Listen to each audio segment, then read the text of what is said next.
So this is part 2 of this resin beach and lagoon tutorial. So I'll start again by mixing my art resin, equal parts of resin and hardener, and stirring it slowly for about 5 minutes. Stirring until all those lines are clear. Now I'll show you how I create this wave. I've poured my clear resin over the top of a dried resin, the layer that cured overnight, so it was hard. The tack's gone, it's completely hard before I poured that layer. Now I use the same colours as I did in the part 1, and they're transparent again, so I've hardly put any pigment into that mix of resin. It's mostly resin. I scraped off most of the pigment from my craft knife before mixing it into the resin, if that makes sense. So basically, there's very little pigment in that mix. Again, to mix that resin onto that board, I'm going to tilt the canvas because I get that flawless finish and those beautiful formations. See how lovely and flowy the water looks? And I can just fill in those little bits where I haven't covered it and then tilt it again if I need to. Now I'll just go around and fill in bits where I feel like there needs to be some water and some clear resin, because I always pour that line, the clear resin line, higher than I'd like, because I wait and see how far down it's going to actually drop before I get to pour that white line, because it expands out, resin self-leveling, so it will expand out, and that means dropping down low. So I tend to just pour my line, and then when I'm getting ready to pour that white, I'll check how the line looks, and then I'll adjust the line then, because then I get a more true representation of where that positioning of the line's going to be. I hope this is making sense. Please let me know if it's not and you need clarification. Drop your questions in the comments and I'll try and answer them as clear as I can.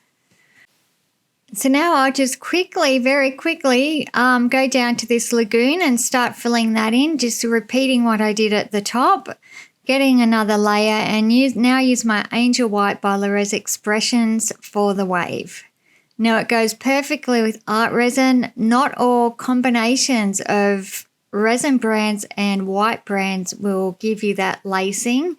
Some of them will not lace it all together. It's the combination, the right combination you need to get that lacing. I get asked that question all the time. Why am I not getting my lacing? People direct message me.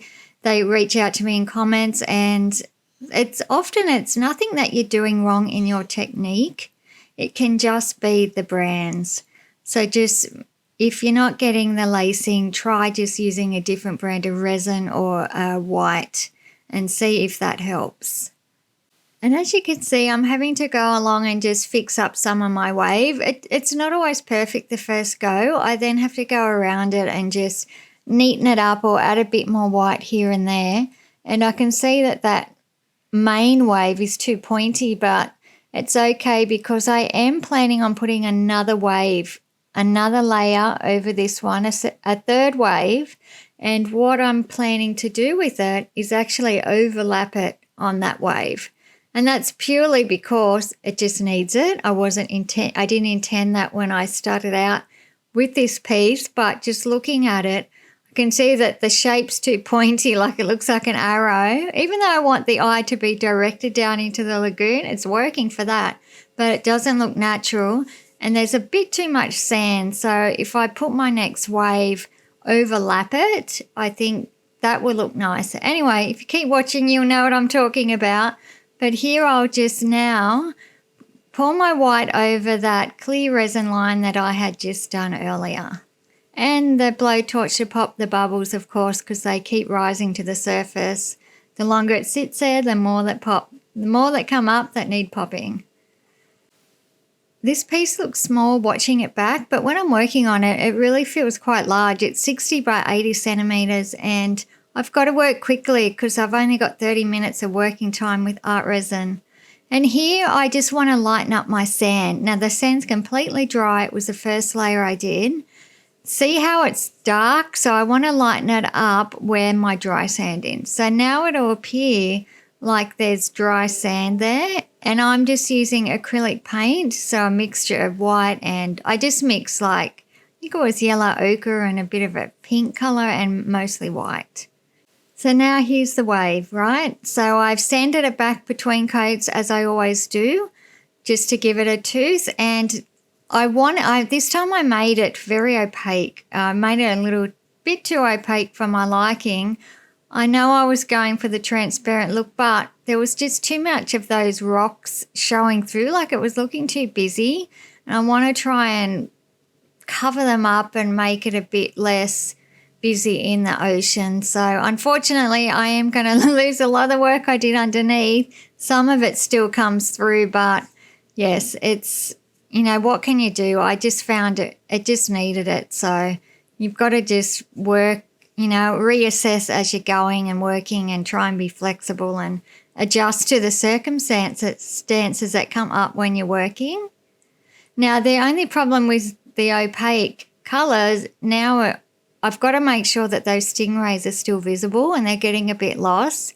So I tried to scrape some of that opaque colour off and just pour clear resin on it. And here I'm just covering up, trying to just disguise some of those rock formations again. Some of the white will cover that, but I just want to try and see how it just covers it a bit. It just softens it so they're not standing out so much. I do like some of it showing through because then it's realistic, like it gives that illusion of an ocean floor and some depth.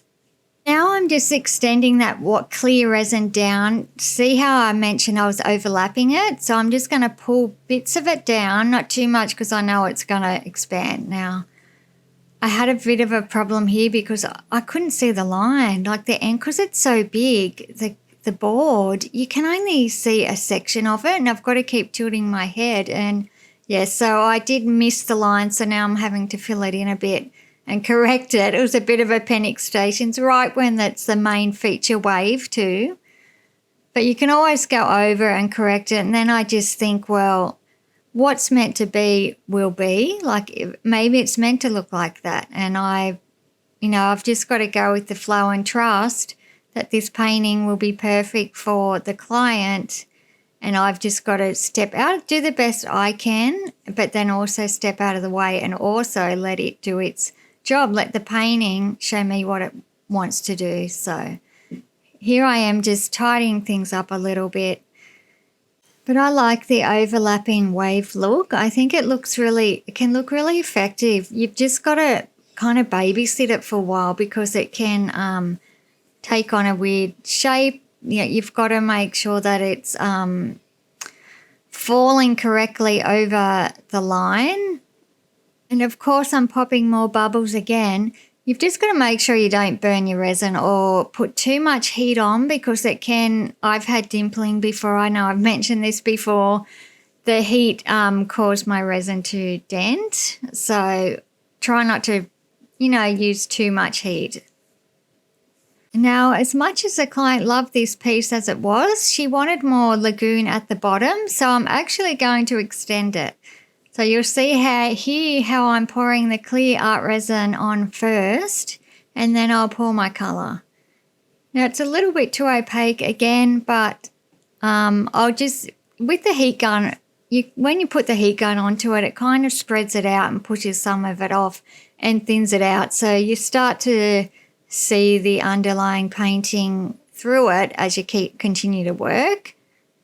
And because I've poured the clear resin over an existing piece, you do get a little bit of that indentation. So here I've just poured more white over that existing piece, wave, just so that it fits it. So it just doesn't look like it's indented for no reason, like there's an actual wave there. So it looks like it still is, it works as part of the three-dimensional wave. So I hope this is all making sense. If it's not, please let me know in your comments. Thank you so much for watching. My name's Michelle Tracy.